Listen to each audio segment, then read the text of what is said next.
8월 30일 새벽 만나를 시작하겠습니다. 이 새벽에 주신 하나님의 말씀은 사도행전 28장 11절로 22절에 있는 말씀입니다. 사도행전 28장 11절로 22절에 있는 말씀, 사도행전 28장 11절로 22절에 있는 말씀, 제가 봉독해 올리겠습니다. 석 달 후에 우리가 그 섬에서 겨울을 난 알렉산드리아 배를 타고 떠나니 그 배의 머리 장식은 디오스굴러라. 수라구사에 대고 사흘을 있다가 거기서 둘러가서 레기온에 이르러 하루를 지낸 후 남풍이 일어나므로 이튿날 보디올에 이르러 거기서 형제들을 만나 그들의 청함을 받아 이레를 함께 머무니라. 그래서 우리는 이와 같이 로마로 가니라. 그 형제들이 우리 소식을 듣고 아피아 광장과 트레이스 타베르네까지 맞으러 오니 바울이 그들을 보고 하나님께 감사하고 담대한 마음을 얻으니라. 우리가 노마에 들어가니 바울에게는 자기를 지키는 한 군인과 함께 따로 있게 허락하더라. 사흘 후에 바울이 유대인 중 높은 사람을 청하여 그들이 모인 곳에 이르되, 여러분 형제들아, 내가 이스라엘 백성이나 우리 조상의 관습을 배척한 일이 없는데 예루살렘에서 로마인의 손에 제수로 내준 바 되었으니 로마인은 나를 신문하여 죽일 제목이 없으므로 석방하려 하였으나 유대인들이 반대하기로 내가 마지못하여 가이사에게 상고함으로 내 민족을 고발하라는 것이 아니니라. 이러므로 너희를 보고 함께 이야기하려고 청하였으니 이스라엘의 소망으로 말미암아 내가 이 쇠사슬에 매인 바 되었노라. 그들이 이르되, 우리가 유대인에게 내에 대한 편지도 받은 일이 없고 또 너 형제 중 누가 와서 내에 대하여 좋지 못한 것을 전하든지 이야기한 일이 없느니라.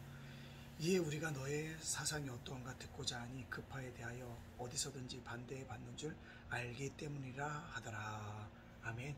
오늘도 새벽 만나라 싸울 수 있도록 허락하신 하나님께 감사합니다. 또한 말씀으로 하루를 열어가는 여러분들을 주님의 이름으로 축복합니다.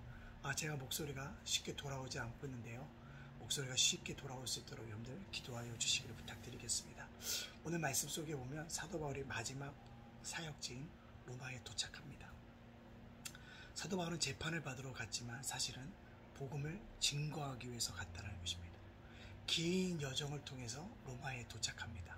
그때 어떤 일이 일어났습니까? 로마의 형제들이, 즉 로마 교회에 있는 성도들이 사도 바울을 맞이하러 나옵니다. 사도 바울의 소식을 듣고 맞이하려는 로마 교회 교인들이 있다라는 것, 그것을 보면 당시에 로마 교회가 상당한 어떤 성도들을 가지고 있었음을 볼 수가 있고, 또한 어쨌거나 모든 소식이 로마로 들어왔기 때문에 사도 바울에 대한 정확한 소식을 알고 있었던 것 같습니다. 얼마나 큰 위로가 됐을까요?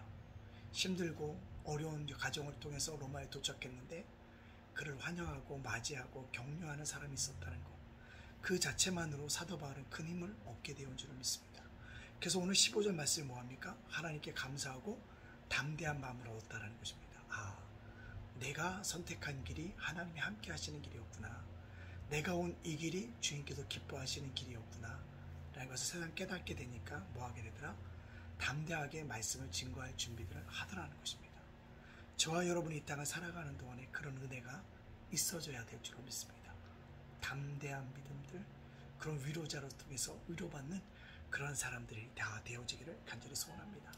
로마에 도착하더니 재판을 받는 동안 어떻습니까? 감옥에 갇힐 줄 알았어요. 그런데 한 군인과 함께 따로 있게 허락하여 줍니다. 자유로운 몸이 되어졌고 언행이나 이런 것을 참 자유롭게 행할 수 있었던 것 같아요. 말도 행동도. 그래서 유대인 지도자들을 통해서 예수님의 복음을 뭐합니까? 증거케 하여지는 놀라운 경험들을 하게 되어지는 것들을 발견되어집니다. 그가 이렇게 하는 것은 뭐냐면, 내가 율법을 어긴 일이 없다, 그러나 너희들 밖에서 내가 가이사의 상고에서 여기까지 왔다라는 걸 얘기하면서 예수에 대해서 증거하려는 마음의 자세를 가지고 있다는 겁니다. 중요한 건 사도 바울은 어떤 형편에 있든지 어느 때에 있든지 복음을 증거하려고 하고 있다는 것입니다. 즉 뭡니까? 예수님이 나를 위해서 죽으셨고 예수님이 나를 위해서 부활하셨고 승천하셨고 다시 온다고 약속하셨던 이 복음의 말씀을 어느 누구 앞에 숨김없이 뭐합니다? 증거하고 있다는 것입니다. 마지막 불꽃을 사르고 있는 사도 바울입니다. 마지막 사역지에서 뜨겁게 자신의 사명들을 감당하고 있습니다.